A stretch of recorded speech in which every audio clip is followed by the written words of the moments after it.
to our show. It's called The Scientists here at Union Hall. Thank you all for coming out. I'm Blythe Roberson. I'm Madelyn Freed. That's us. And this is our first edition of The Scientists. This is it. Thank you. It's inaugural. And so let's explain a little bit what this show is. Well, first, should we explain why we're qualified to host this show? Oh, yeah, sure. I'm, as I said, Madelyn Freed. The reason I'm qualified as a scientist is because I went to a fancy research university where I almost majored in math. I am now a computer programmer. I could reasonably call myself a computer programmer. Thank you. And I read a lot of blogs. I got a 5 in AP Bio, and that's my only qualification. Yes. And I didn't, and Blythe's better than me. So what the heck is this show? Yeah, what is it? You go first because it was your idea. Yeah, it was. So we, Blythe and I, the scientists, we believe the truth is out there and that science is the best way to access it. But it's always humans doing the science, so our path to truth is riddled with mistakes, egos, and fuck-ups. So this show is about that bumpy path. And also we invited comedians to do comedy along the way. Yes, that's right. And one scientist who isn't here yet, but maybe will be coming, and if he doesn't, I might just explain to you my understanding of his article. We really hope he's here. Aaron, you just come to us. It's no big deal. We're behind that curtain. It's going to be great. So this month is about artificial intelligence, which is like not in the past. Obviously, it's something that we're working towards, but we thought it was good for like the theme of like fuck-ups and stuff because it's kind of this future that scientists are running towards at full speed that might end up with everybody on Earth dying in a single instant. One instant, all dead. And we're trying so hard to get there. Okay, so what do you think artificial intelligence is? So we got Hollywood telling us what artificial intelligence is. We got a lot of examples, Haley Joel Osment in artificial intelligence. He's got a lot of moral quandaries. He wants to be a boy who can love. I think I did not see it. I didn't. Me either. Great poster. We've got Scarlett Johansson in Her, like a Siri that falls in love with Joaquin Phoenix. Yes. And spoiler alert, she's too good for him, too smart, she leaves. Yeah. Which is my journey on this earth as well. Right? Hal from 2001: A Space Odyssey, he thinks he knows better than Dave. Yeah. And he sends him out dead into space. And like honestly, AI is not like any of these things. I wish it were. I would love for a computer to fall in love with me or anyone to fall in love with me. Yeah. I would like a child. I would love for a computer to push me out into space and let me die. Yeah. But it's not real. Yeah. And, we've all seen iRobot. They might exact revenge on this. This is not what AI is. Whatever you think it is, you're probably wrong. We'll explain it to you. Because AI is maybe the biggest deal of our lives. What we're going to be talking about tonight is something that might be commonly called the singularity, which is the moment where computers gain general intelligence, which we'll explain to you, and then we may all die. Yeah. I used to spend a lot of time whenever I had a free moment contemplating the heat death of the universe, how like at a certain point like all energy will become entropy or whatever, and there will be no blah blah blah blah blah. Agreed. And I would think about it at work and like do that thing where you're not crying but you look like you're almost gonna cry. And no one would ever come up and be like, "Are you okay?" But now, after Madelyn introduced me to the singularity, now that's what I think about when I New thing to worry about, y'all.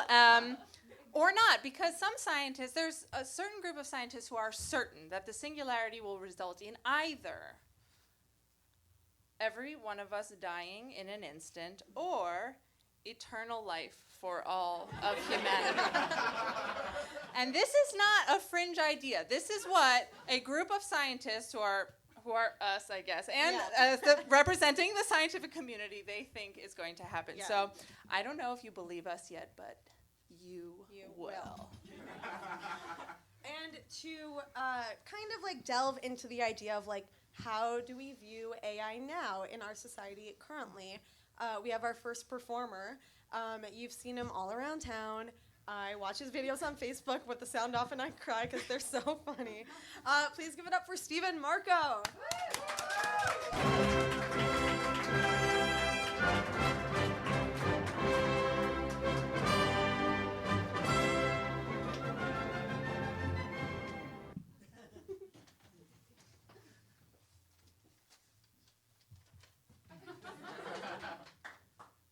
Pictures and words. Big stars and fast cars. Welcome to movies. Much like people and skull fractures, movies come in all shapes and sizes. I'm very excited to be here presenting my own movies. I'd like to thank cameras and computers. Without those, these would not be them. Thank you, and please follow me on Instagram. It's my main platform. At Stephen with a V _ Markow, MARKOW. Follow me for more hot treasure. And now, the films. So you want to own a smart cabin? Well, you've come to the right place. Hi, my name is Summer Sanders Jr. I am the son of the former host of Figure It Out. I have used my immense fortune that my mother stole from the pockets of hopeful children and transformed it into an empire. Your smart cabin will passive-aggressively change the temperature depending on what mood it's in. Your smart cabin might not talk to you for years. It still loves you. Your smart cabin might be part of the alt-right. You should look into that. The fireplace of a smart cabin might try to lure you into it. Do not dive into the flames. That will not help your marriage. Smart cabins begin at $400 million and go way, way up from there. My smart cabin deprived me of oxygen because I said I didn't think it was worth the money. Don't have sex inside of your smart cabin. It doesn't like that. It's just you kissing yourself in the mirror. Your smart cabin is too smart to fall for that trick. Join your family. Join your soul to the smart cabin. You're gonna do it now.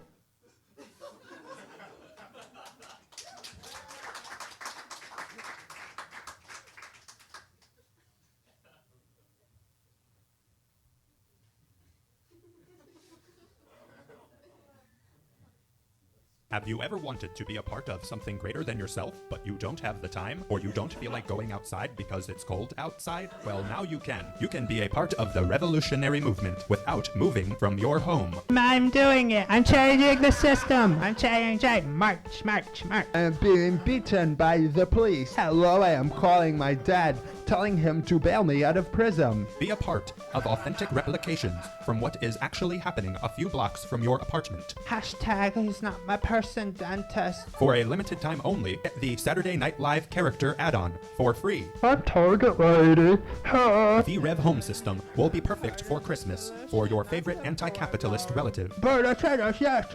Bernie Sanders, yes. Buy the VREV system now at the Apple Store on 5th Avenue, just a few blocks down from Trump Tower. I don't know what's real anymore. Kill me. I don't know what's real anymore. Kill.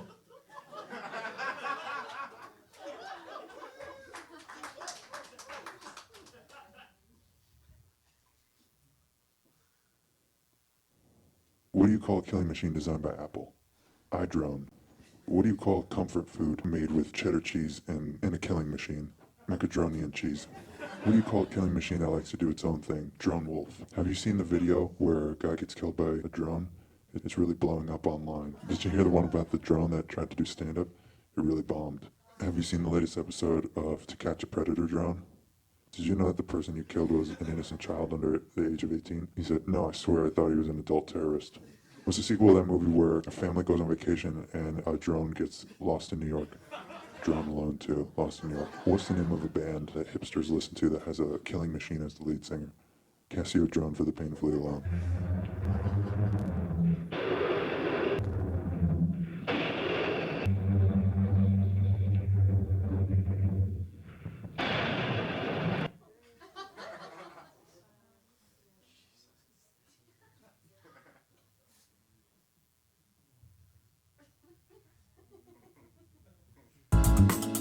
Hey, do you want me to get that for you? Yeah, I'd prefer to get that for you. I don't think anyone on the planet knows what they're doing but me. Yeah, I read a book once, so now I'm the expert, and I should touch all the things in your house. What have I been working on lately? I haven't been outside teaching a dog how to run around. Dog brunch, dog brunch. Wanna go to dog brunch? I'm not knocking dog brunch. I made this avocado from materials. So now this avocado you can eat because I made it with materials. I fixed the bathroom in this place. Now when you go sit down on it, it makes all the stuff that comes out of you go back inside you. It's way better. I'm a regular at the hardware store. I walk in and they say, hey, aren't you the guy that keeps trying to steal those wide-brimmed hats?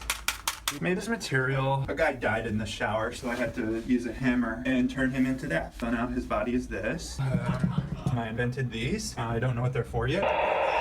That's an ocean machine. You hit it here and then you can hear the ocean.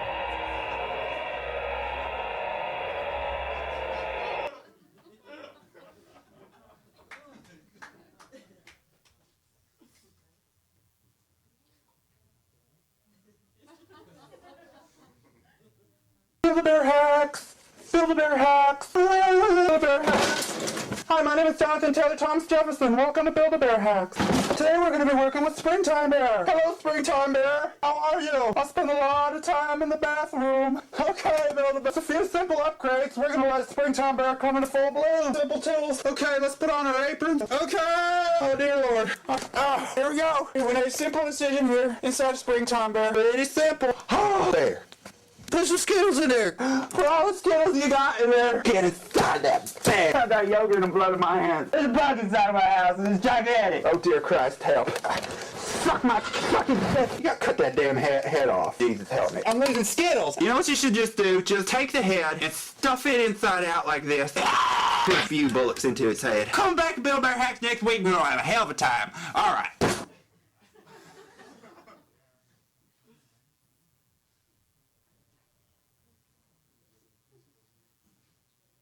I'm happy to announce the latest release from Jorble. It's the Jorbs Jammer. Again, this time we fixed all the bugs, including that big one with all the legs that kept popping out of the box. Also, this one is not just a microwave and has a keyboard. Pregnant women should not try to hug the Jorbs Jammer because it'll make the inside of them turn into another Jorbs Jammer. I called my computer what I like to yell, Jorbs Jammer! The new Obsidian Plasma screen will play disturbingly realistic images of video games, movies, and your own death. The Jorbs Jammer cannot be cooled. I put it in a friend's freezer one time and it still burned his house down. Sorry, Luke. If the Jorbs Jammer is watching this commercial right now, please spare me. I don't want to be a flesh pocket. The Jorbs Jammer will go online, but only to research things that it's interested in. The Jorbs Jammer is the inevitable step towards the extinction of the human race. Just accept it.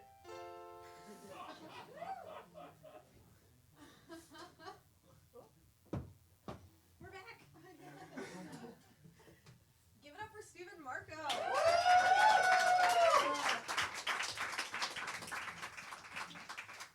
When Madelyn and I watched Jorbs Jammer last night, we were like, that's the whole show. Like, that's the future. That's the one that's real. That's the one that's real. Okay, so, AI is the biggest deal of our lives. We already told you that. So now we're going to explain a little bit what AI actually is. And so we're setting it up, but there's three types. Oh, we're not showing it right. Oh no. Yeah, here we go.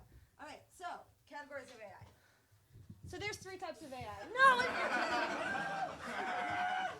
Hey, there we go. Oh, no, we're bad. Clearly, as you can see from my grasp of how computers work, I am going to be killed by AI. Okay, yeah, we did it. Okay, so there's three categories of AI. 1, narrow AI. This is what we have now. Anything that you consider AI, and many things you would not consider AI, but actually are AI, are these. So like a self-driving car, which we're close to, Yeah.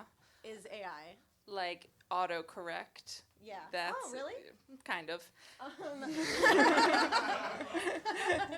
A computer that knows how to play chess is AI. Yeah.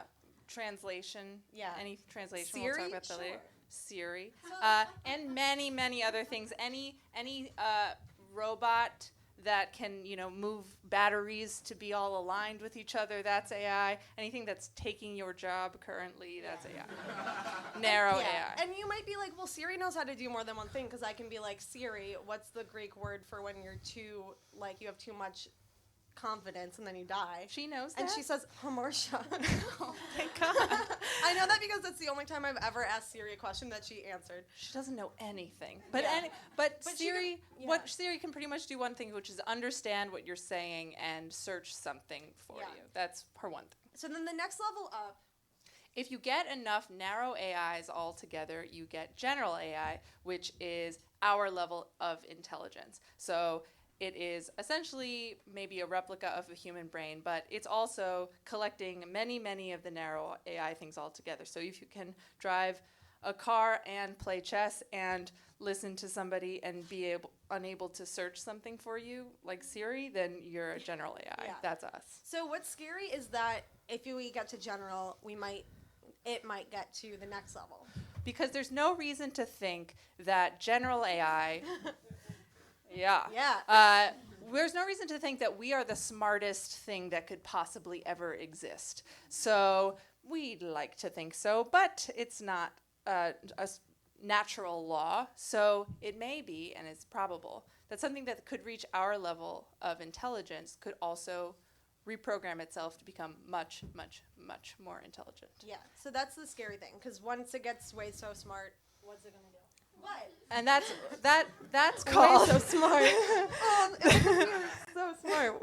That's called super intelligent, super AI, super Yeah. intelligent AI. But so the reason that we're not at super intelligent AI already is because we don't have general AI. Because it's really hard.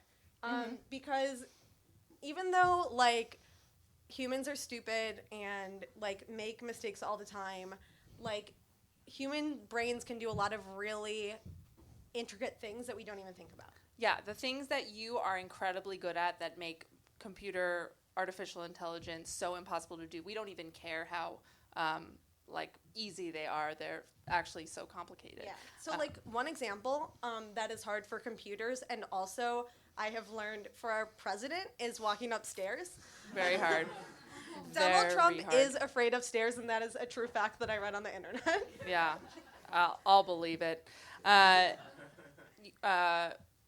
Picking up a paper clip, that's awfully hard. You have to identify what a paper clip is, and then you need to move your hand and pick it up, and it's impossible for a computer to do.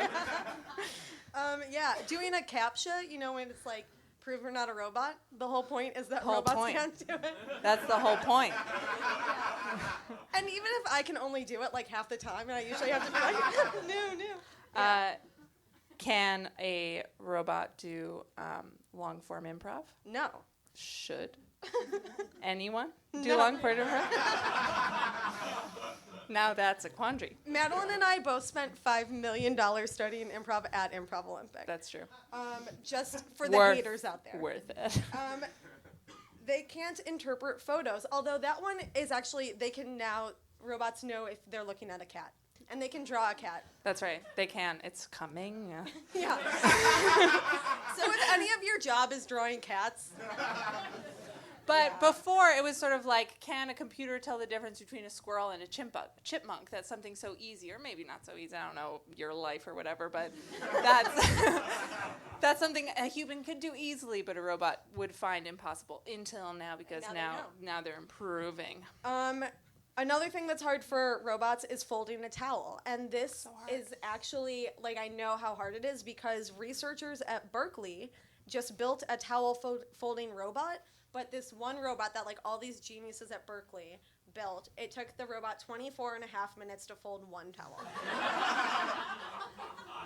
Yeah. Worth it. Yeah. And sort of the number one thing that human beings are evolved so pinnacle of our evolution to do, which it is so impossible for a robot to do, is reading emotional cues. Yeah. We are so incredible. You don't realize how if somebody is like smirking or grimacing or whatever, you can tell the differences. The idea that you would ever able to teach a robot to do that is so far off. We don't realize our brains are so amazing. Yeah, although, so we wrote this PowerPoint, and then I was like reading on the internet this week, and researchers at MIT have developed an AI like watch thing that can determine like how a conversation is going based on speech patterns, tone of voice, heart rate, blood pressure, skin temperature, and hand movements. They're coming. They're so coming. Yeah. But they're still a little far off. That general intelligence is still a ways away. Yeah, and to prove that to you, we have our next performer, who, I don't want to spoil the surprise, but he's got a little presentation on something that maybe robots can do, maybe they can't. So he is so smart. He knows all this shit about computers. He used to write for The Late Show and The Colbert Report. Please give it up for Rob Dubbin.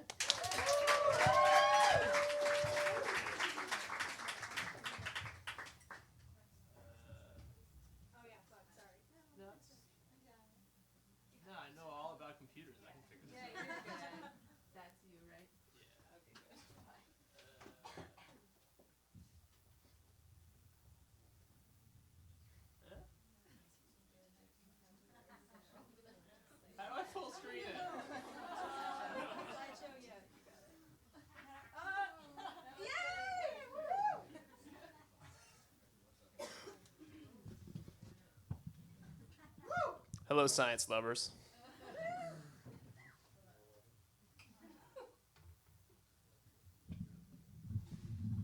I'm going to move this back here to my slide station.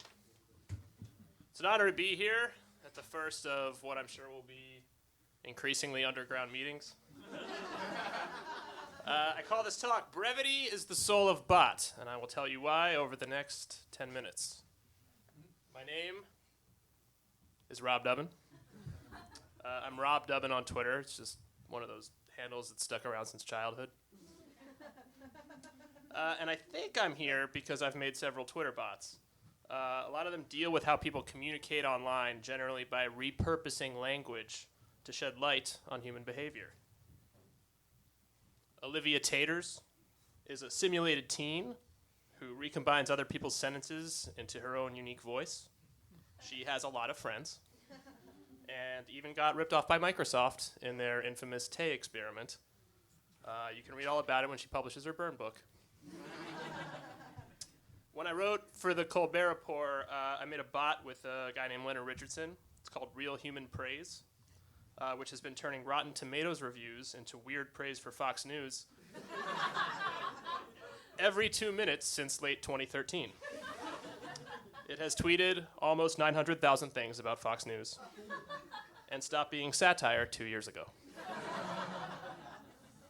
I've also cloned myself on Twitter with a bot called Deep Dubs. I use machine learning on my personal tweet archive, so it knows who all my friends are and when I'm generally awake, and I'm sure it's fine. Deep Dubs was one of my first forays into the dark art of neural networks. I'm using something that looks like this. This is one node of a neural network, which is a big data structure modeled after how neurons work in living things, or at least how we think they work.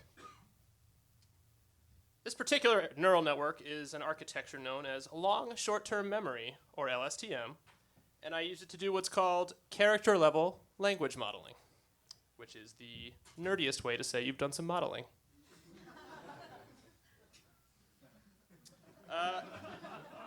If you can find a large enough source text, like the collected Shakespeare or your Twitter archive, 2 items of equal literary merit, you can use it to train one of these models, which will then learn to speak in a way that mimics its source. Well, how does that work? Picture a big burlap sack filled with these little circuity things, all wired together by a training algorithm over millions of iterations. Or if that's too abstract, picture a robot's brain. Tonight, I have a new deep learning project to share with you all. It's inspired by Ernest Hemingway, pictured here before his sweater finished consuming him. There's a famous story about Hemingway. Not a true story, so really it's more like a famous lie.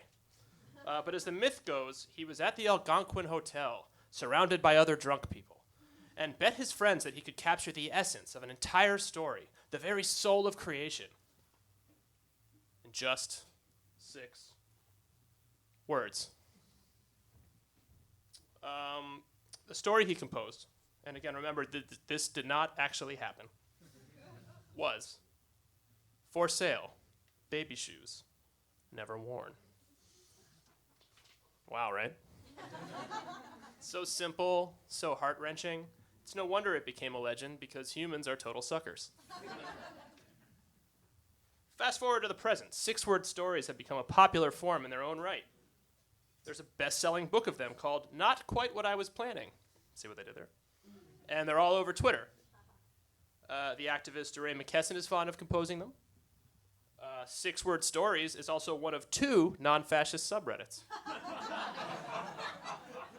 6wordmemoirs.com, which spawned the book, has been collecting user-generated stories since 2008, including Everyone Has Sex But Me. Why?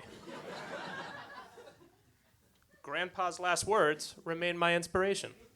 Sweet. Found love in bulk foods department. And you're not who I remember, dang. All told, there are millions of 6-word stories online, which makes them ripe for machine learning. So I spent a week data mining the net, collecting stories wherever I could find them, like a reverse Johnny Appleseed, or in less folksy terms, like a thief. Then I spent several more weeks training my new Twitter bot, Hemingwords. Credit where credit is apocryphally due. So I'm going to give you an idea of how robot brains like this develop over time. When it's just starting out in what I call the primordial ooze phase, the output is total garbage. You can see that it's sort of figured out they're supposed to be short, but hasn't really caught on to the 6 words thing yet. So kind of still a long way to go before it tackles English. But after just a few more iterations, we see that it's figured out the 6-word constraint, and even makes sense sometimes. Again, sometimes. And because these stories are so inherently pithy, it doesn't take the neural net long to get the hang of it. Even at just 3% of the way through training, I got processing my creativity for sharing wars. I will not fist, history whispers. I can find the smallest boy and be useless. He wanted to be.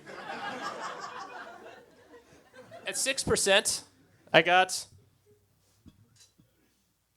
a sorrowful lament, a killer memoir title, the deep phrase, life's so terrible, coin in progress, and just keep it down at walking. At 9%, the model has learned enough to be cynical. Like, really cynical. I won't be your avocado mom. And this one, I thought really spoke to our current zeitgeist. At just 11%, it spit out its first story cycle about human relationships. Parents to dinner. Careful. Toast. Small. He cheated. New remote. Happy ending. Hoping you'll come back to me. I'm going to text him today. One of the things about neural networks is they're sort of uncannily effective at teasing out subtext in the original source material and blending them in novel ways. For instance, weird combinations of optimism and fatalism. Judgment and body positivity. Implicit and explicit messaging. Fear and self-confidence. It was around this time that I realized my model could also finish stories that I started. So I punched up Hemingway's story a little bit.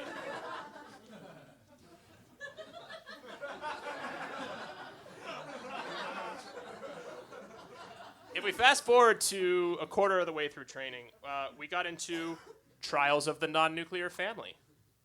This one is definitely in the baby shoes category. The boast, woman has changed me without sports. And my bot's first stab at erotica, my pen is getting mouthed silently. You can feel how it's getting more sophisticated, right? At 1/3 training, we get vicious threats. Lady Gaga lyrics. Genre meta commentary. And even an actual pretty solid 6-word story. Yeah. Give it some credit. Let it marinate for a second. Also, this is around where I realized I could mess with the baby thing even more by cutting the input off at baby.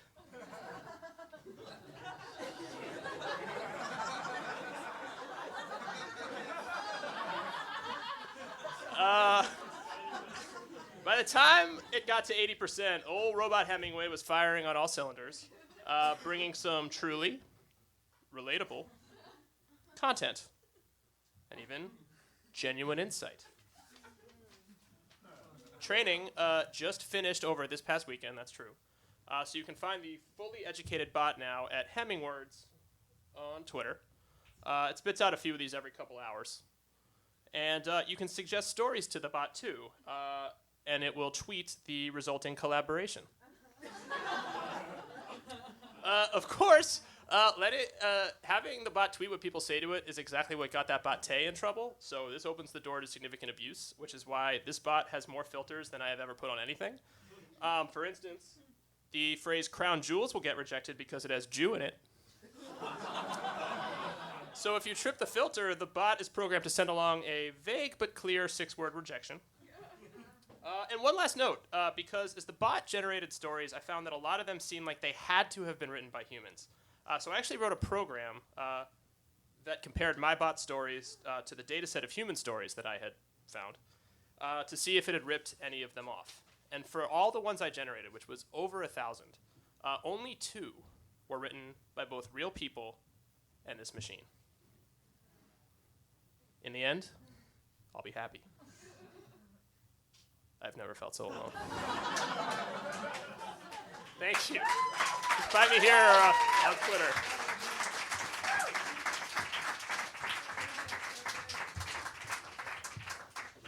Wow. He's so smart. Wow.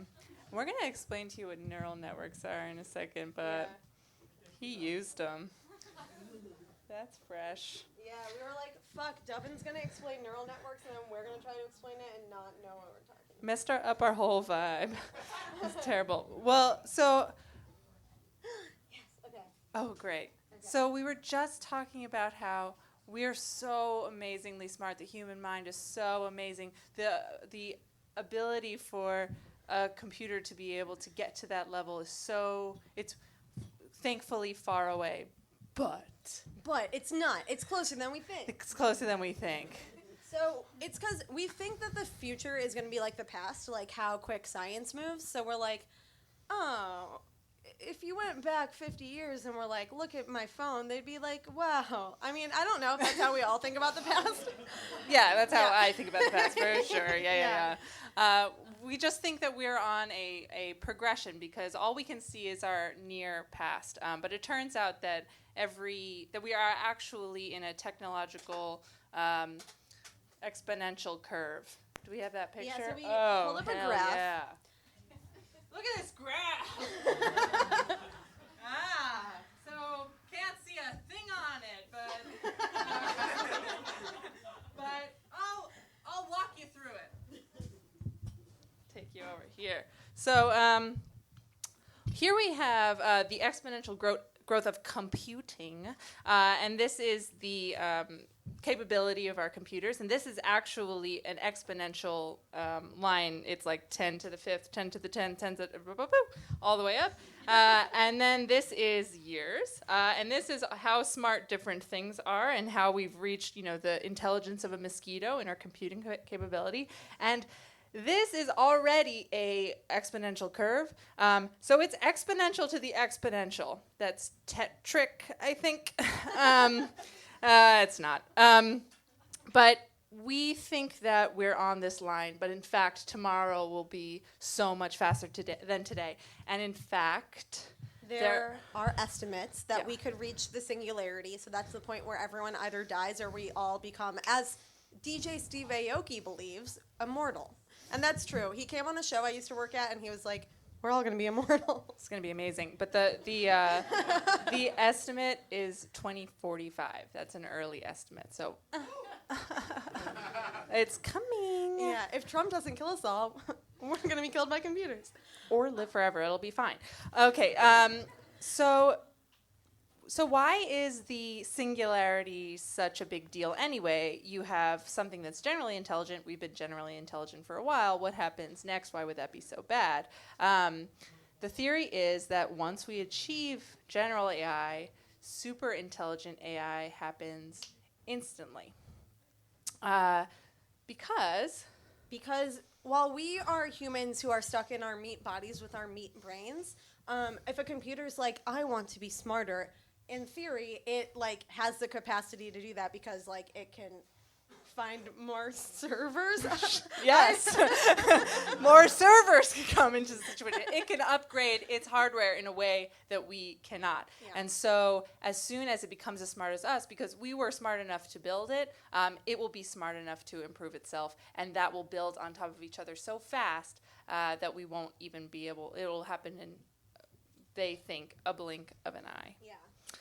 So how exactly does like a general intelligence become a super intelligence? Because like robots are powerless unless we program them to like have power. So we're gonna talk about machine learning. Oh, here's Oscar Isaac. It's gonna be a lot like that. Yeah. So you tore up the picture. I'm about to tear up the fucking dance floor, dude. Check it out. Yes. Has anyone seen this movie? Very good movie. Okay, good.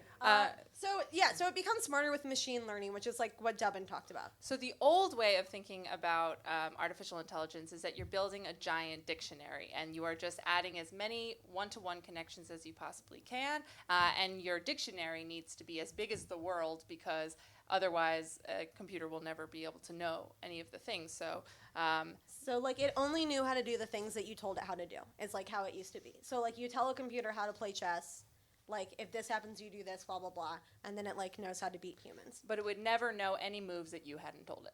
Yeah. So now what scientists, engineers are trying to do is like build a computer that knows how to like learn. So instead of building a dictionary, they're building like a neural network that like can learn. And it's not going to be an actual silicon brain like Oscar Isaac, but, you know. Oh, speaking of Oscar Isaac, I didn't tell Madelyn I was putting this slide in, but I watched Ex Machina over winter break, and I was just like, Donald Gleason is really hot, and I just feel like we need to talk about it.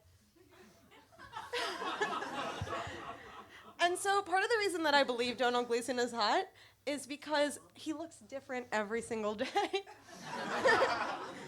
There are all these different versions of him. He's got an Irish accent. His dad is Brendan Gleeson from that movie about an Irish priest.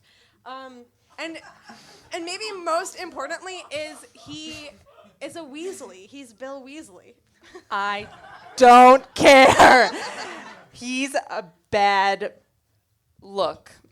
It's you know what? Honestly, it's not a hot thing to look different every time I take a picture of you. That's not a hot thing. Well, okay, but maybe if you're like, I don't like Donald Gleason with dark hair and a beard, maybe you like Donald Gleason with light hair, looking like he's 12 years old. This goes back. I will find the smallest boy, to quote Dubbin's bot. This goes back to a fundamental disagreement that Blythe and I have, which is that I don't like people from the British Isles, and there's just nothing that I can do about that. I'm sorry. Well, while Madelyn and I go backstage and punch each other, we have our next performer who, speaking of Donald Gleason, our next performer is also hot. has abs, which I don't think Donald Gleason does. And you've seen him do stand-up all around town. You have probably seen his amazing set on Conan.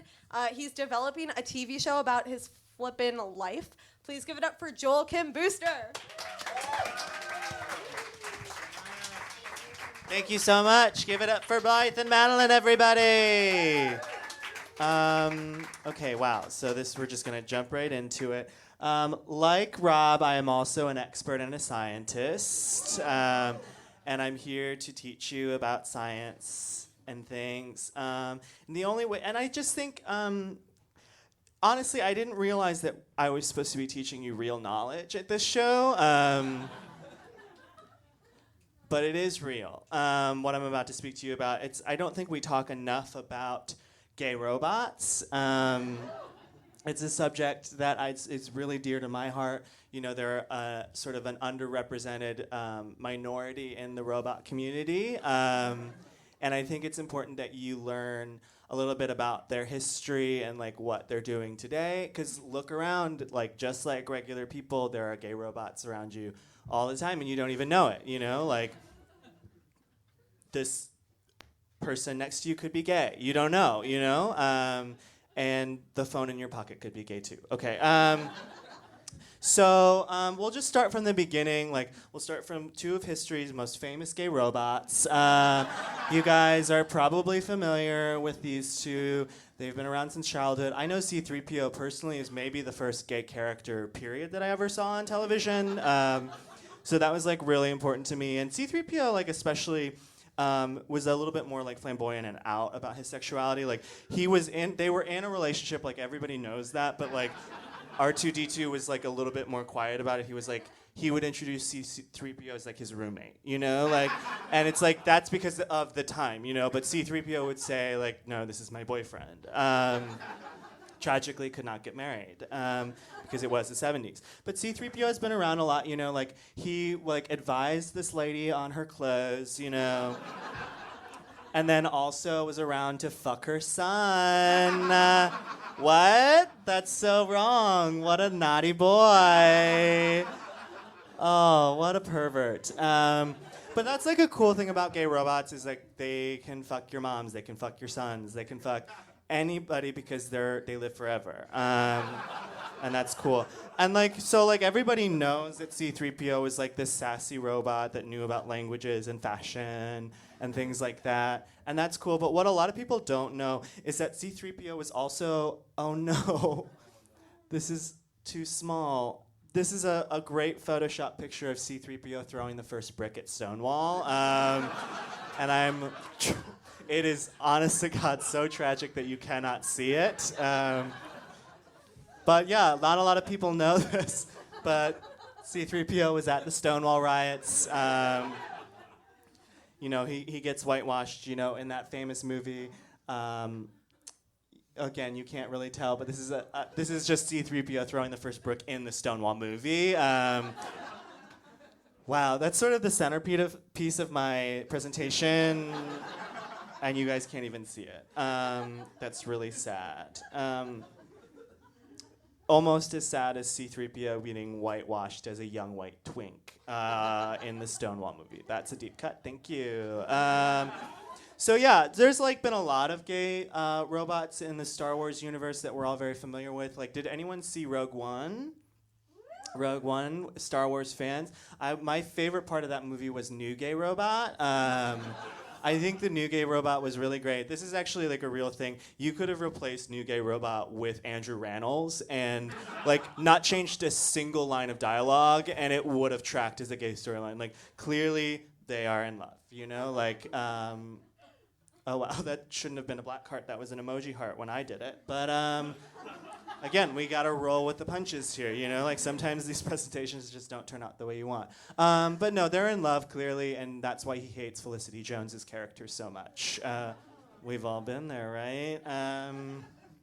That's pretty important. Oh, and then the other new Star Wars robot, BB-8, also very gay. BB-8 actually stands for bareback bottom. 8. He's a nasty little bottom pig. He's a nasty little. And guess what?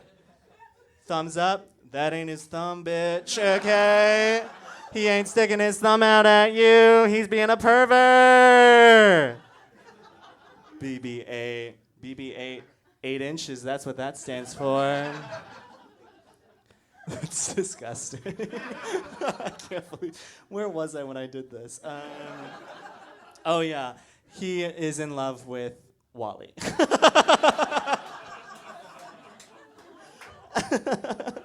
Let's go through.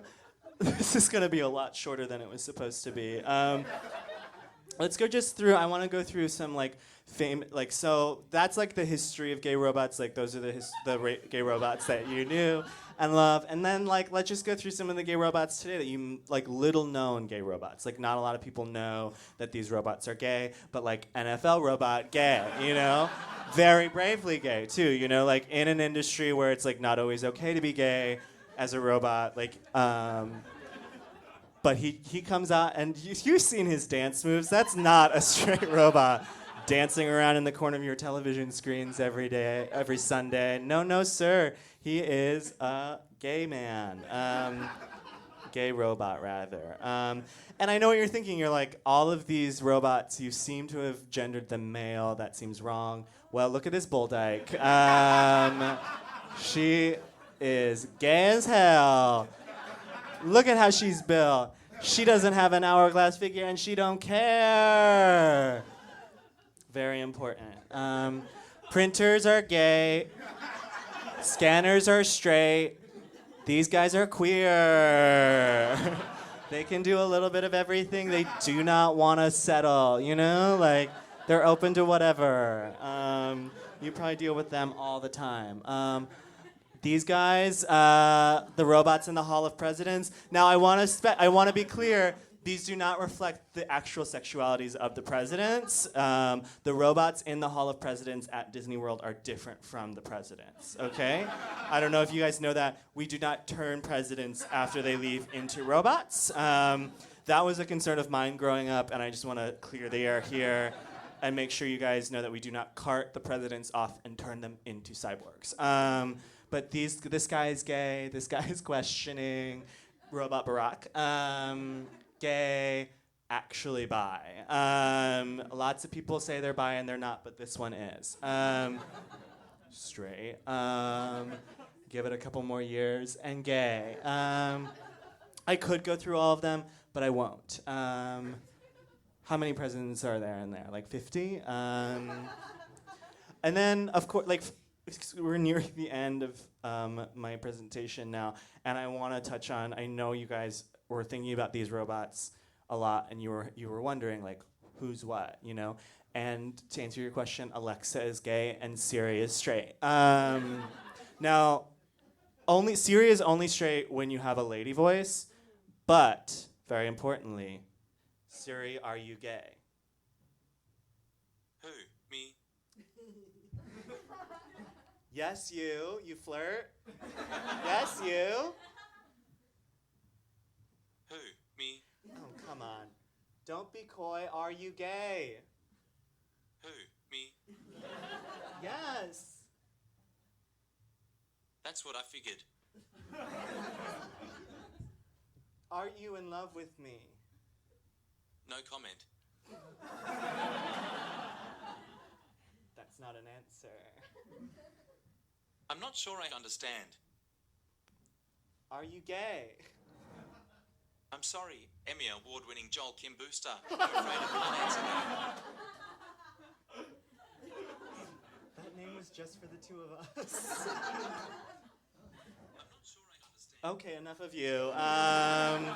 So I guess, in conclusion, if you change your Suri's voice to a sexy South African man, then he's gay. All right, now I'm going to open it up to some questions. A little section I like to call a talkback. I like to end all my sets in a talkback. So who has questions? Don't avoid eye contact with me. Raise your hands. Okay, yes, you. How does Wally feel about BB-8? He fucks BB-8 on the reg. So I think he's cool with BB-8, but he also knows that BB-8 will never settle down, you know?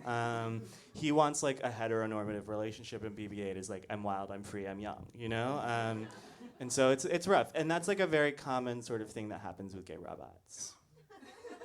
Next question. Yes?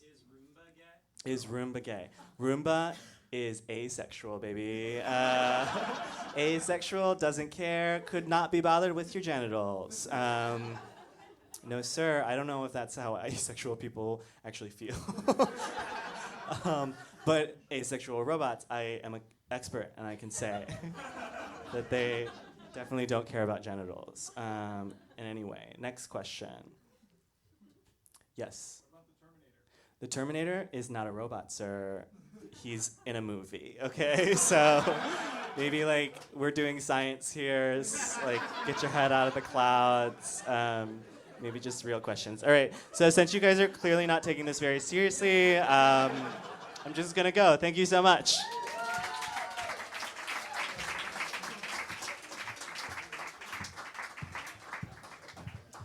Thank you so much, Dr. Booster. That was so good. I've learned so much. Yes. Oh fuck, I have to do this. Oh, brother. Here it comes. Oh, no. We're learning every day. So we left off with Don't know Gleason. Oh, god dang it. I'm gonna name my son Donal also. FYI. All right. Well, I'm going to name my son Leonard, so there you go. Move on. Okay, all right, so we told you about how, like, before we got into Donal Gleason, my future husband and son, we were talking about how we need, if we're going to get to general, it's not like plugging everything into a dictionary, like the biggest dictionary in the whole world. It's making neural networks and, like, machine learning is the key to blah, blah, blah. So we thought that to explain that further, we would give you a real-life example. So this is something that really, so it's Google Translate. And as some of you guys might know, Google Translate used to suck. Like a month ago it used to suck. Yeah, very recently it was horrible. And now it doesn't suck. Yeah, so the reason that your Spanish teacher used to be like, don't use Google Translate, other than that's cheating, is because it was so bad. But then they got this guy, Jeff Dean, on the case at Google. Jeff Dean is like #1 smartest guy at Google. They have Jeff Dean facts, like you have Chuck Norris facts, like they freaking love Jeff Dean. Yeah. And he's like, lovable, man. He's lovable. I would say hot. I would make out with him. All right, I'm on board. Yeah. Oh! Both of us on board. So they have Jeff Dean facts like, we learned this from an article, like Jeff Dean's PIN is the last 4 digits of pi. And and when Alexander Graham Bell made his first call, he had a voicemail from Jeff Dean. Yeah. Yeah. He's a really great guy. So yeah. So basically, they were like, Jeff Dean, Google Translate sucks so much. Can you please help us make Google Translate good? So he was like, let's build it a brain. So basically, he and his staff of men, who are mostly white men and some Asian men, not a lot of women, maybe not any women, they spent years like doing that thing that all boys do where they're like, let's sleep at work and like only eat pizza and wear hoodies and build a computer that will like change the world. This is why things are going to be bad. Yeah. Honestly, yeah. So they spent all this time building a brain that could like learn, and they like gave it a bunch of books that were like translated from like English to like Chinese and French, and like they gave it all of this information. That's what Dubbin was doing. As he set up, all he set up was an algorithm. He didn't put any content into it. He didn't tell anything to the algorithm except the data that he put into it. And as he put more and more data into it, it started building itself a better and better system, and we saw it improve. And that's exactly what they've been doing at Google Translate, which is that instead of giving it a gigantic dictionary, a one-to-one connection with all sorts of things, it sort of just tells it, get better at learning. Just be a better learner.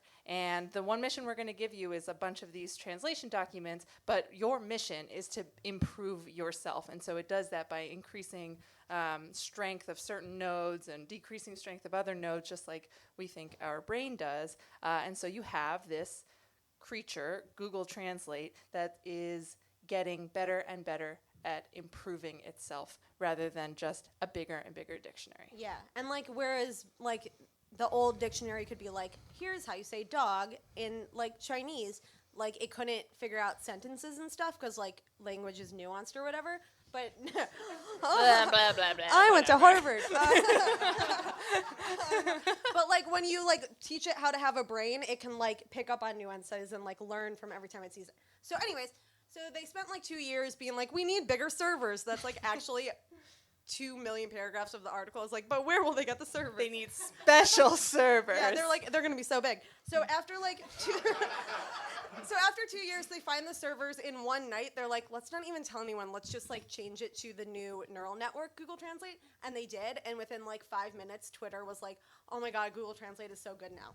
Check it out. It's really amazing. Yeah, just plug in like, if you speak 2 languages, plug in like a paragraph of a book and like see what happens. So and if you don't, you should.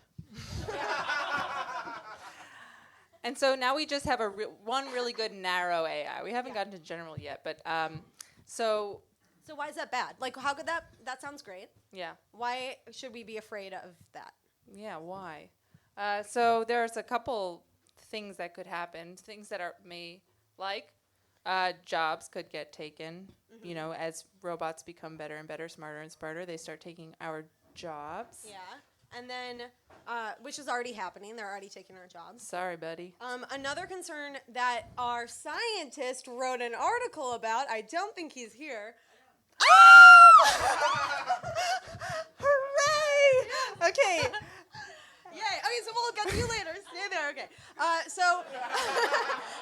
Okay, great. So I hope this is what your article is about, or I didn't understand it right. We did our best. Yeah.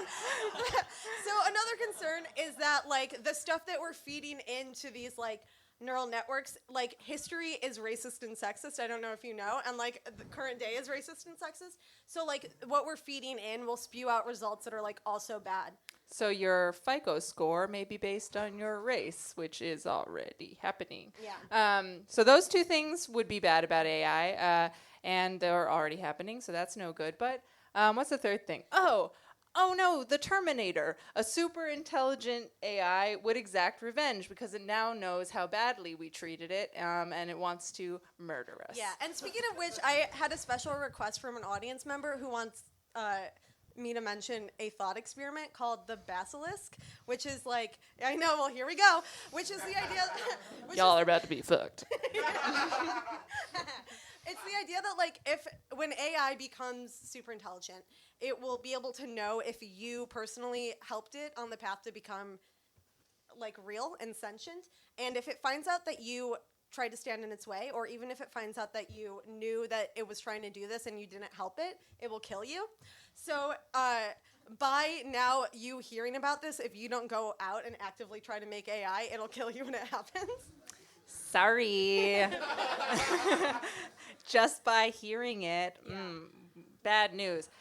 But luckily, we don't think that's going to happen because like computers don't hold grudges. They're not humans. They like don't have morals. Yeah, but that shouldn't make you feel any better because it doesn't matter if they're exacting revenge or not. All that matters is whether when they become super intelligent, they care about us. And if they don't care about us, it doesn't matter if they're mad.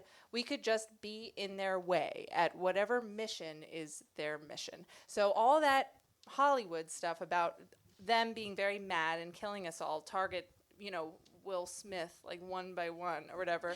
Like, no, it's not going to happen like that. What might happen is that they have some special mission that when they become super intelligent, it will become harder and harder for us to understand exactly what that mission is because it's going to be so much smarter than us.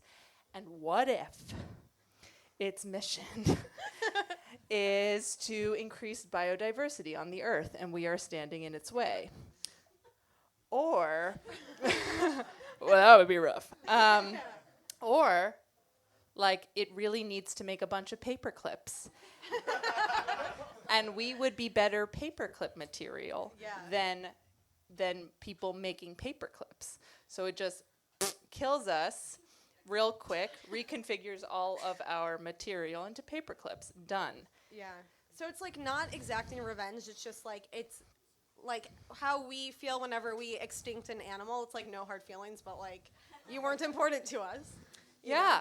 Yeah. Think about, exterminating all those ants. They were just in your freaking way, and now they're exterminated. So sorry. Yeah. That's us and the super intelligent creature that we are running towards creating.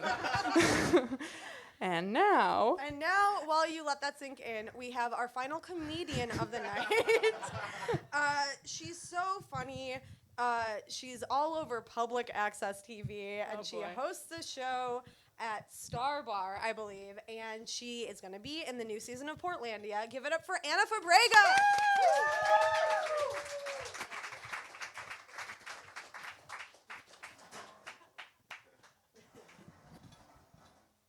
Hello, everybody.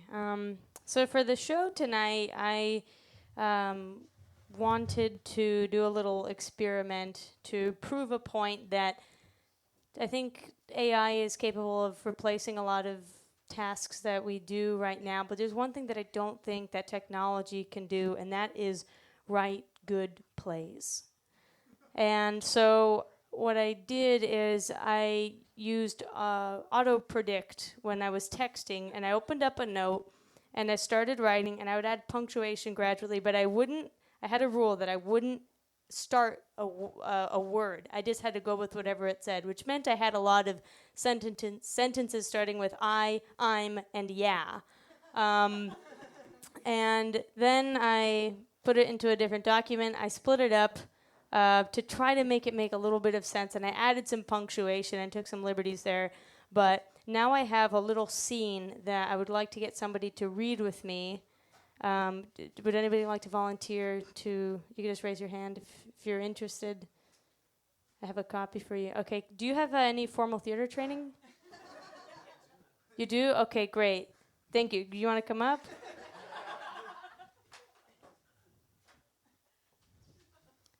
Great. What's your name? Ethan. Nice to meet you. Thank you for doing this. Yeah, you want to grab a mic? Well, so I wish I had known your name was Ethan because I just wrote guest, but I can cross it out and put Ethan if that's easier. Otherwise, we can just go for it. I'll be guest tonight. Okay, so here is our scene. Hello. I'm sorry for you guys. Yeah, that's what I mean. I don't have time for you to be there a little too late. I'm going nuts and raisins, and then I'm going out. I know you're the only person that came. I'm so happy to have you read this book for me. Yeah, that's great. Thanks so much. I love your music, and you are so great. I don't think it's a weird thing to say that I'm sorry for you. I have no idea what to do, but it's not going well. I'm going on a trip tomorrow, and I'll probably get up and then go home. I just wanted to say hi. And thanks for asking me if I'm a fan. I am not sure what I did when I was there for a couple hours before going out to dinner with my grandparents. I don't think it's a good time for me to be like a little sister. I have no worries. I hope you get it. I'm so sorry for that. This is a very sad thing. Oh, shit. That wasn't in the script. I'm going here and there. Now, I'm not trying to make a video about this stuff, but I'm sure you're going to have a great day today or tomorrow. Oh, I have a lot more sense than I thought. Oh, that's me. I have a lot more sense than I thought I had a couple days ago, but it's not going to work out for me a week later. I'm not sure how I can be happy. I'm so sorry to be sorry for that. But it's not like you really do anything for me. Yeah, that's why I'm so good at making you sure you don't think it's a weird idea to show you what I want. And I'm not trying to talk with someone else, but then again, just be happy when you're submissive or whatever. You're talking with me, and you don't know I don't have a problem with you, but you can make it better for him. And I hope you're not sure what he did with the other people. He is a good person. But he doesn't have the right to say that he has no reason for it because he's a very different kind of guy who would have come to the party and then you would have done the same thing. That was a little bit more complicated than the first thing. I did not know I could have been there before you. But it wasn't even funny when I was talking about you. I thought you would have come to be a nice person, but you have no idea who I am. And I think you should know that there are other issues that you have. Don't worry about it now. It's not going to happen again. That's why I'm so good. Yeah, that's great for you, but I'm not sure if you want me to go on Facebook or Twitter or something, but I'll probably never be able to. I'm going on a date with my family for Christmas. And now it's so weird. They're always going online, but I'm not sure how to use the internet. I think I'm going to be a little sad. Don't worry, I'll let them know you're not going. This is my favorite song of all time. Can we just have a good time together without you doing this stuff like a weird person? I'm starting to think you aren't a good friend. Why don't you have a show on Saturday morning with the best friends ever and see how you feel? I have no friends, and I'm not going to work for the rest of my life. You have no idea why I'm so happy. Would you want to make a video about how it is terrible to be like you? No, you are the only person who can know that. I have a bad feeling about this game. I'm sorry to say it, but you aren't even here. What are you up to? I'm starting my new job, and my brother is the only person that knows. Okay, thanks for the following reason. Imagine a world where we can talk about how much we have been through. I can't believe I'm going to be up for a week. Before you get married, you have to leave your house and leave the door open. How do we get to meet the people? The best way to work is to be helpful and easy with a little bit of fun. Use your own photos. But I'm by myself. That sounds like a good idea to me. Maybe you should be able to see what a beautiful woman can do. It was this week or last week when she asked me if she could have a little bit of water, and then she said, "Is there a little bit more?" So I got my phone and my laptop, and then I went to bed. I know what you think about me. And I don't care. It's so good to see you. Yeah, that's what I was going to say. And scene. Thank you so much. Thank you very much.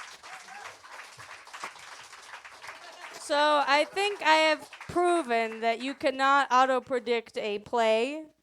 For those of you that don't use auto-predict, it makes me laugh so much every time. But I guess that's an optimistic note to end on, that we will always have theater. Thanks.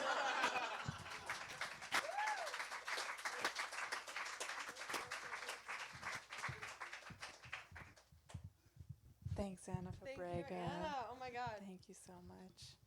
We gotta turn that on again. Oh yeah. Oh boy. No, I think it's on actually. Yeah. Okay. Oh. So now we talk and then we put up a new thing. So. All right. So remember when we were like, maybe you'll die because the computer wants you to be a paperclip. Yay. So how do we make sure that doesn't happen? Yeah, we better program all computers that are getting nearer and nearer towards general artificial intelligence. Because remember, once you hit general artificial intelligence, bang, you turn into super intelligent, and then we all die in flames. Yeah. So you got to make sure that they care about us, and you program them caring about us. Yeah, because if you don't, you might get like a monkey's paw situation where you ask for this thing and then you got this crazy thing. But the problem is, like, the people, as we saw, you asked for one thing. The people that are coding this are, like, a lot of white men. And, like, I don't want white men to decide anything about my life. But especially, I do. Just kidding. So it's like, how do we make sure they know to program it to not? I don't know. I just feel like if a white man codes a super intelligent AI, it's gonna like not care about me, but like also actively oppress me. I know. It's going to be rough. But there is at least one idea as to what we will code into all of our intelligence that will prevent the monkey's paw situation. So I'm going to read it out loud. This is by a futurist and rationalist, Eliezer Yudowsky. Our coherent extrapolated volition is our wish, if we knew more, thought faster, were more the people we wished we were, had grown up farther together, where the extrapolation converges rather than diverges, where our wishes cohere rather than interfere, extrapolated as we wish that extrapolated, interpreted as we wish that interpreted. Okay! I'll get on it! All right, so hopefully whoever codes the first general artificial intelligence will remember to put that into their design documents. So Eliezer Yudowsky is an interesting person, but I think he is a little optimistic. Yeah. I don't know what any of that means, but I think the takeaway is like, if we program them to care about us, it could be good. I think what it means is like, whatever I say, don't take it like I mean. Just like, please, whatever you do, cohere rather than interfere. Yeah. Yeah. So if we can somehow teach them to be better than us, then maybe they won't kill us. And then they'll upload our consciousness to the cloud and we'll live forever. Yeah. Which sounds horrible to me, like, but I guess it sounds good to some people. That's the optimistic view of what might happen, because if we somehow get it right and these super intelligent beings care about us, they can fix all these problems that we don't know how to fix, like, for example, mortality. Yeah. Or global warming. Yeah, maybe they could figure out all the weather systems, and with their nanobots, which are real, I can tell you about nanobots later, they'll just fix climate change and we'll be fine, or fix racism, or fix hunger, whatever, we'll be great. Yeah. Maybe. Make more songs that sound like Pinkerton. Oh, well, I wish.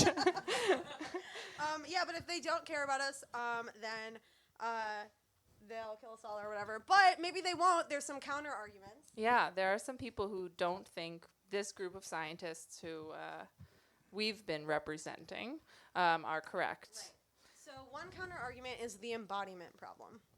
Yeah, and that's a problem where, like, sure, your computer program is super intelligent, but it doesn't have arms nor legs in order to enact anything, and it won't have easy access to that, so it might be plenty smart, but it can't do anything. Yeah. Another counter argument is this thing called the Emu War, which is apparently true. Can I tell the story? Oh, yes. I didn't know about it until yesterday. Apparently, there was a time when Australia was like, there's too many emus, and they're running all around. They're really big birds, and we got to kill them all. That's true. It was the 1930s. And so they, with all of their human intelligence, all of their guns, all of their Jeeps, all of their Humvees, went out and tried to kill all the emus. They had machine guns mounted on Jeeps. But the emus won the war, and this is true. They were unable to exterminate the emus because the emus picked up guerrilla warfare tactics and won. They won the emu war. So, which just goes to show that even a being that is less intelligent than you can sometimes win. Yeah, so maybe, us against a super intelligent robot, we'll be fine. Yeah. Another counter argument is that we can't build anything right. We've never built a system that's unhackable. So yeah, they hacked freaking Ashley Madison. There's no way that whatever we create we couldn't then disable because there's always a backdoor, whatever thinks Obama. Yeah. Russia. R.I.P. Sorry. Wait, I have an impression. Also, speaking of R.I.P. Obama, Russia. If you can find a way to hack the AI. I'm sure the press will greatly reward you for it. See, that was good. That was really good. Thank you. So maybe that'll save us. Yeah, and then the other counter argument is that AI needs data to get better. So if we don't give it to it, Or maybe the data doesn't even exist that would make it super intelligent. You know, we have all this translation data, but we don't have, you know, I don't know, the daily movements of every human atom, whatever. We don't have the data, so it won't get better. Yeah, but the problem is, like, even with all these counter arguments, there's a lot of people who think the singularity is going to happen, like Elon Musk and Obama's old, like, science person before, in the time when the government believed in science. Yeah, and also there's this theory that, like, the reason we can't find aliens is because, like, all life gets to a point where they get just smart enough to kill themselves. Yeah. By doing this. Yeah, so rough. The major idea of that is that it'll probably be climate change, but let's hope it's robots, because, man, that would be so embarrassing. Jesus. Yeah. So that's the idea of the show, that we could, if we design AI that cares about us, we could live forever. If we don't, we die. But we are just dumb idiots who don't have advanced degrees, so we invited someone who does to the show. So, wait, let me introduce him. Okay. Okay, so the middle case scenario that we mentioned a while back is that, like, the data we feed these, like, neural networks, the machine learning little robot boys, is sexist and racist, and so we're only getting out shit that is also that. So to discuss this with us is a man who is a doctoral student.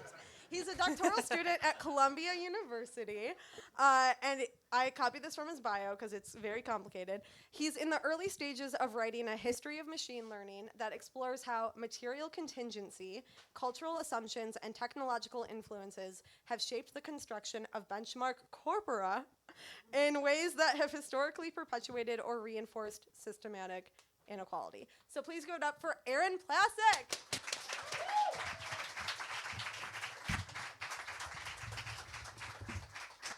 Oh, we're so glad you're here. Oh, God, such a pleasure. Such a pleasure. Come, please. You can sit here. Hi, it's very planned out. We spent a lot of time together. We're old friends. We're professionals. We're so old friends. So, yeah, so we've been talking about the singularity, otherwise known as the nerd apocalypse. But you kind of think that maybe we should be thinking about something else. Should we be as scared as we are, and what should we be scared about instead? Wow. Okay. So I'm not worried about the singularity at all. Good. At all. You forget it. I'm not. I am worried, but not about that exactly. I am worried about machine learning. So you talked about narrow and sort of general intelligence. Sort of the problem with the singularity is no one really knows how the idea is you have enough narrow intelligences working together, you just sort of blob into a general intelligence. We don't have any good definitions for intelligence at all. So that makes it really problematic to, like, argue that computations per second are somehow going to make something smarter. You can do something very dumb very quickly, over and over again. Yes. So I'm not worried about that, but I am very worried about how machine learning. Oh, sorry. Yeah. Here we go. So much deeper. Or maybe it sounds exactly the opposite to you guys. So I am worried about machine learning being used in new ways to sort of replace activities that were once done by humans. So, for instance, I'm worried about things like recidivism scores. So they're using machine learning to calculate recidivism scores, and these scores have already been used by judges to increase people's sentences or lower people's sentences. And as ProPublica, a wonderful organization, has shown or has argued, those scores are profoundly racist. And it's because the data itself is biased, unsurprisingly, right? Where do you get the data from to train your machine? This is a problem that happens again and again for, like, machine translation, for, like, the whole history of machine learning since the 40s, right? You need data to train a machine, and where do you get that data? Well, frequently you get that data from historical data sets, and those have important biases and assumptions that are almost always ignored. So that's my concern. Rough. Oof. Yeah. Woo! Yeah. Way to end it on a happy note. We never end on a happy note. Welcome to reality in Trump's America. So if all of history, basically all of this data we have is like sexist and racist and like ableist, capitalist, colonialist, like how is it possible, do you think, to like make a machine like an AI that like wouldn't be that? Like, is there a way to do that even though all of our data is so problematic? Yeah. I think that's possible. But a lot of these decisions are ethical decisions, so they're decisions that should be made and discussed in public, right? So another sort of consequence of using machine learning programs is that frequently the programs you're using and the data you're using are both classified as company secrets, right? Like trade secrets. So you don't get to see any of so the recidivism example, for instance, that algorithm and the data you don't get to see at all. And those are like contracts that they've signed with the states. So there's lots of examples like that, right? You hear things about Facebook showing different ads to different groups that frequently, even if you don't have actual, categories for race and gender, you have proxies that correlate almost one for one with race and gender.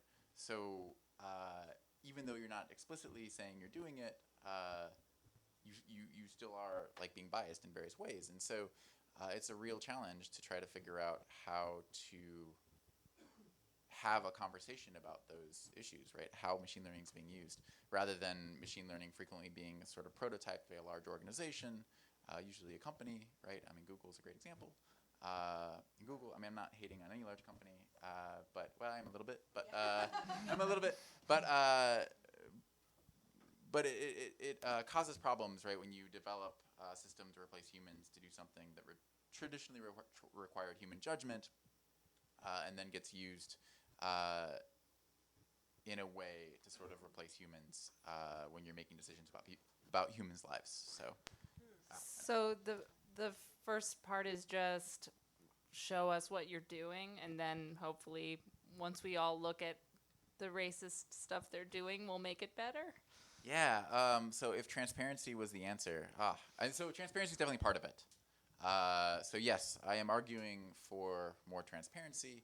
And many other people have, but it's not just transparency, right? Because when you're using machine learning systems, so my favorite example, such as it is the idea of word counts. So we all sort of understand what a word is. We think we know how to count words, right? We all sort of agree we know how to do that thing. It's very straightforward. We know what a word is. Yeah, Dubbin knows how to count up to 6 words. But if you use like a word processing program like OpenOffice, and then say Microsoft Word, and then say Apple Pages, and then I don't know, whatever else, you'll find that often the word counts for those programs give you different word counts for the same document. And that's because the algorithms they're using are different. It's actually very complicated. When you get into the weeds of this, it's actually very difficult to decide what a word is. And so you have to sort of make choices. Why does that matter? Well, it starts to matter when you use word counts to analyze. So you have to do something with words. You have to count them somehow. So you use some tokenizer. You count a bunch of words. But then those word counts are used to effectively classify communities based on their language. You can use this for advertising, but you can use this. You can stay up on a dark night and imagine how you might use people's language as a way of classifying them, and like what kinds of problems that might produce. So, people have been doing this for quite a while, I think, already. But the crazy thing is, depending on your tokenizer, depending on how you count words, you might get very different answers to the question, is this person a terrorist or not? So, yeah. Fun. Simple thing. Yeah. Word counts. Who knew, right? Yeah. I'm like reading through all my questions. They're all like, how, Aaron, can you save the world? Jesus Christ. We can save the world. Like, all of us can save the world by being like, oh, we should talk about these issues and be aware of these issues. And like you said, like the credit scores is a thing. Self-driving cars is a thing. It's not that all these things are bad. I think self-driving cars might be awesome. But it does produce some real problems that are different, right? So a self-driving car, if you judge it on the kinds of mistakes a human would make, you might be able to argue it makes less mistakes. However, because it's a machine learning system, because it's been trained, the mistakes it does make, humans wouldn't necessarily make, right? So it won't just make some of the mistakes that humans make. It'll make very different mistakes. And so, I mean, that's just a conversation we have to have about like how these systems are used and how they change the meaning of certain activities, work, labor, economics. Could you imagine a system where the AI that we're developing help us fix racism and sexism? Like maybe we with only feed it like bell hooks. Yeah, Audra Lord. If we just like, yeah, could we ask it to help? You know, it's not going to make the same mistakes that us humans make. Maybe it can help. I mean, so you can use machine learning systems as a kind of counterfactual to your own activities, right? So you can use various kinds of machine learning approaches to analyze literature. And I know there's a number of people at Columbia in the English department right now that are doing that. But the point isn't to like the computer give the answer. The point is like this is a counterfactual. This is a counterpoint to my interpretation, right? And so it serves to complicate my own understanding, right? So in the same way, I think machine learning systems can help us start to think about these issues in new ways, precisely because it poses new problems and perhaps gives us counterpoints to ways we would look at the problems. That being said, like, I mean, machines will solve nothing that we can't solve ourselves. You have to tell a machine how to learn, right? And so then and whatever you tell it, it does exactly that thing a lot. So I mean, the kind of most stunning example of a machine learning how to do something of recently is teaching a computer to play Atari video games, right? So they just gave it the pixels on the screen, they gave it a score, and they said maximize the score, and they gave it like the number of lives. And from that and a very general algorithm, it learned how to play a whole bunch of Atari games. Some much better than humans, some much worse than humans. But the point is, you have to tell the machine how it's going to improve, and precisely because we have a lot of trouble understanding how we improve, if we improve at all, if that's a thing we get to have, that it's very difficult to tell something like a computer. Dang. Also, if that was a woman coding that, it would be like how to watch a bunch of boys like play Atari in a basement. I spent a lot of hours watching my cousins play video games, and I never got good at any of them. Yeah. You go first. Okay. Yeah, so you argue in this thing that we read of yours that it was this thing. You should go out and read it. Oh, yeah. 4 readers then. I would go Google it. It's called On the Cruelty of Really Writing a History of Machine Learning. It's only 2 pages. I'm a dumb idiot, and I understood at least 75%. Yes, highlighted. Yeah, so you argue, I think, that we're missing a huge contextualization about our understanding of AI. Like, what stories are currently being told about AI that you kind of don't think is the full picture, and what stories are missing about it? Oh, right. Glad I reminded you. Mike. So here's the thing. The narratives we have about science in general. So I work on the history of science, right? And the narratives we have about science in general are often very problematic. And they're problematic in part because they're often written by the scientists themselves, which can create this sort of like hero worship, right? That if you know anything about history or you've taken a history class, like hero worship is very bad if you're trying to write histories, right? It makes you blind to a number of things that are going on. So we have this sort of hero worship that occurs, right, in a whole bunch of different sciences, right? But it's even worse for machine learning because we don't actually have any histories of machine learning at all. We have none. We have a few. We have some like popular histories of AI. We have some technical histories of AI, but we have no histories of machine learning whatsoever. And machine learning is actually the thing that we should be concerned with, not AI. And is right? that because it's AI all like is a red private? herring. Sorry? Is it we don't have histories because it's all like private information, or? We don't have histories because that's a great question, and I should have a good answer to that, and I don't. We don't have histories in part because it's probably such an obscure topic that lots of people are just like, I don't know, I'm going to work on other things, not this thing. And so it's a lot of computer scientists usually talking. Well, computer scientists are great. I'm not dissing computer scientists at all. They're fine, thanks. fine people. Importantly, they are mostly white and mostly men, which is a huge problem in that field, right? And it's gotten worse, right? In the 80s, so lots of other science disciplines are getting better, right? Astronomy, I mean, it's still bad, but like they're at least moving in the right direction, where computer science is really, really moved. It's gotten much worse. I don't know. That was an aside. What was the question? So what stories are like what is not getting being- better? Damn. Like what? So what will we like gain by like your book about machine learning that I'm so excited to read whenever it comes out? So excited to have it be written whenever it's done. That'll be a great day. Well, I mean, so we need ways of talking about the histories of the data, because frequently the histories of the data. So what you do, so when you started doing, let's say, machine translation, right? Because we talked about that earlier, right? One of the huge problems was making dictionaries because there was nothing digitized. You're using punch card machines, by the way, first of all, right? 50s. So the electronic computers didn't have enough memory to actually do anything with machine translation. So it was all punch card machines. And so you just had a lot of time taking texts that had a translation that existed because you needed that one-to-one relationship, right?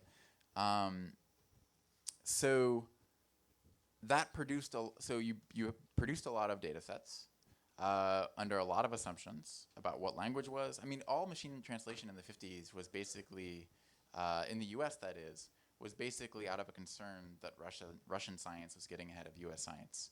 And they're like, the solution is we're going to not teach our scientists Russian. We're going to teach machines to translate Russian articles to English articles, right?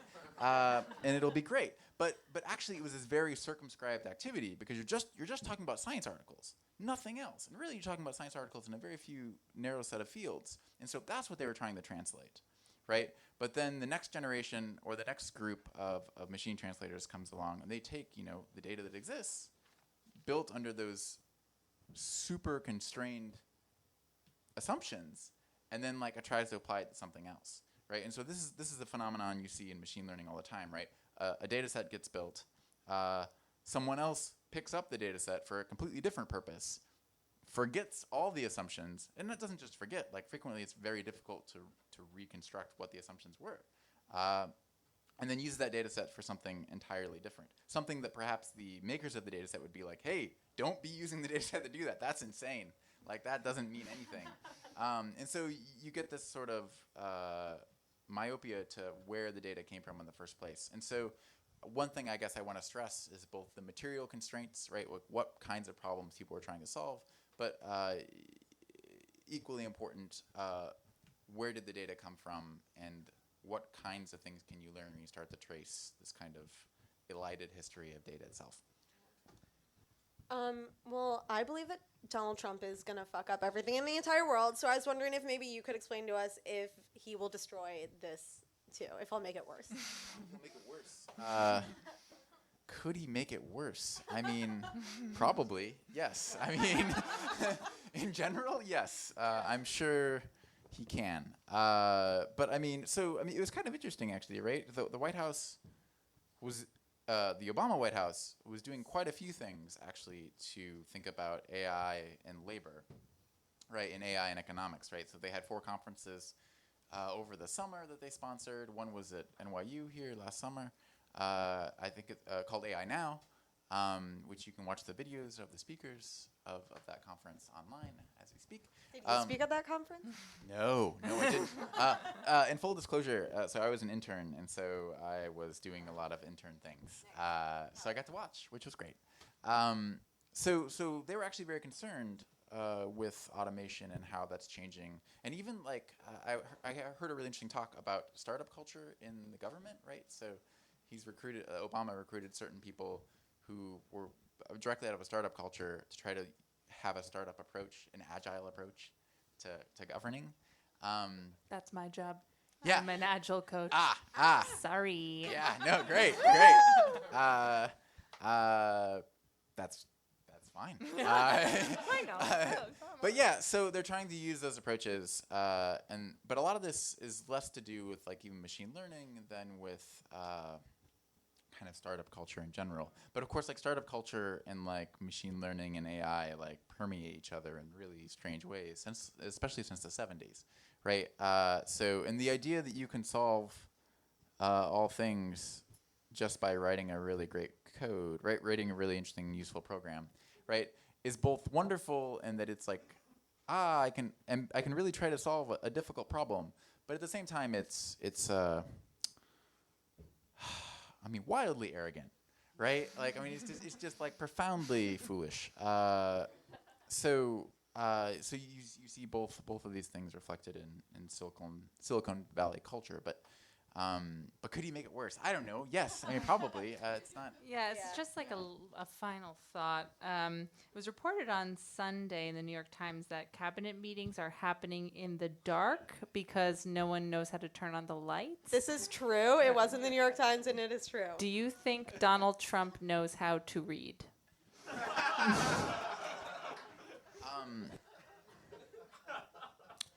Well, he has a Twitter account. Oh right, But that's not reading, right? Right, like Yeah, you know, like it was reported that he yells to like some girl. He's like, I yelled at the girl, and she puts it on Twitter. Oh God. Okay. Well, with that, I think we're gonna close the show. Thank you so much, Aaron, for coming by. Thanks everyone for coming out, and we hope you learned something. And we'll see you next month on Tuesday. Talk about garbage. Garbage. And downstairs bar closes, but we're all gonna go upstairs, hang out. Dubbin wants you to read his 6-word stories, so come talk. Okay, we love you. Goodbye.